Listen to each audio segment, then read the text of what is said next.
Ben ritrovati dalla redazione. Un 23enne originario di Ostuni in Puglia, ma residente da circa un anno a Cordovado, ha perso la vita nel primo pomeriggio di ieri in via Blaserna dopo 100 metri in sella alla moto elettrica che aveva chiesto di poter provare dopo esserne rimasto affascinato. Si chiamava Giuseppe Ancora.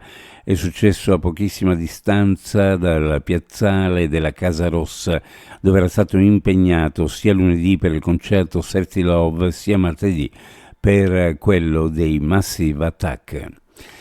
La posizione di Coppa Alleanza 3.0 su ciò che sta avvenendo in Medio Oriente è nota da tempo, non può rimanere indifferente davanti alle violenze in corso nella striscia di Gaza, e la cooperativa è da sempre e senza esitazione al fianco di tutte le forze, enti, istituzioni e associazioni unite nel chiedere l'immediata cessazione delle operazioni militari.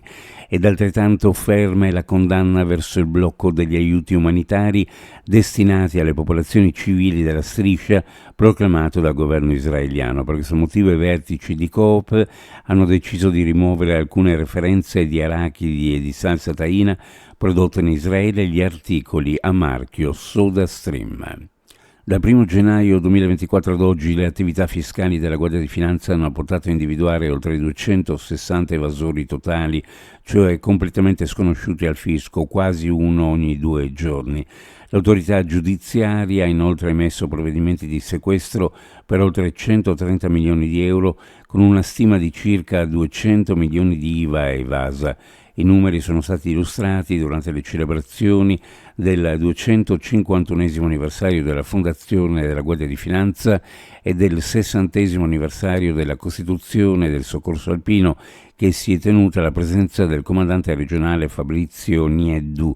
Hanno presenziato anche diverse autorità, tra cui il sottosegretario al MEF Sandra Savino, l'assessore regionale Pierpaolo Roberti e il sindaco Roberto Di Piazza. Inaugurata la presenza del sindaco di Piazza, del vice sindaco Serena Tonel, dell'assessore Lisa Lodi, del consigliere comunale della Lega Stefano Bernovic e soprattutto della famiglia della piccola cestista Sveva Piattelli, scomparsa prematuramente a settembre del 2019, il campo da basket situato nell'area dell'ex cinema di Servola, concesso alla ASD Servolana Basket. Il campo è stato rifatto ed è stata migliorata l'accessibilità e la fruibilità. L'importo complessivo dell'intervento è stato di 180.000 euro, finanziato con il programma Manutenzione straordinaria di impianti sportivi a cura del Servizio Edilizia Scolastica e Sportiva. Uno sguardo alle previsioni meteorologiche per la giornata su pianura e costa. Cielo sereno con caldo afoso sulla zona montana, poco nuvoloso con caldo a fondovalle, venti di brezza che mitigheranno il caldo di giorno sulla costa.